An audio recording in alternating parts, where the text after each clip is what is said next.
Now, dito naman sa sinabi ni Senator Lacson, parang concern siya. Bakit biglang tumaas yung unprogrammed funds sa national budget? And Lacson said it would be a very bad precedent if this practice of putting extra items in the unprogrammed funds.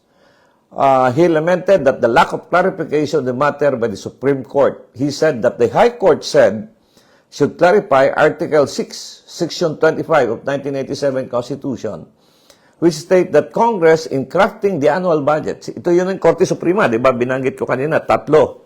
You have legislative, executive, and the judiciary. And the judiciary, based on the Supreme Court, sinasabi doon sa Constitution that should not increase the appropriation proposed, should not increase the appropriation recommended by the President. In the case of local government, ito ibig sabihin dito, the rules, siyempre parang basketball yan eh, may mga rules, may foul or what, may referee yan. Ang referee dito ay Supreme Court.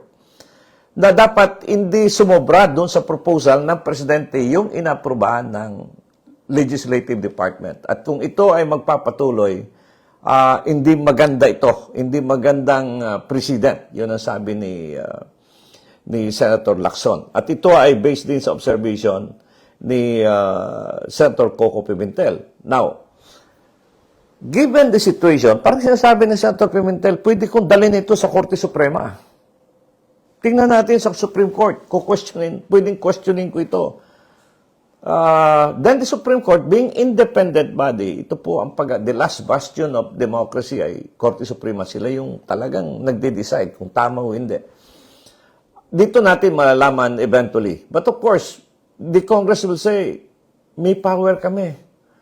But yung power ng isang politician o isang branch is not absolute. No? Ibig sabihin, unended, hindi pwedeng unended yan. Kasi lahat tayo, everybody is governed by the rules. Kahit presidente ka, kahit congressman ka, senador or mayor, hindi ka sumubra dun sa sinasabi ng batas.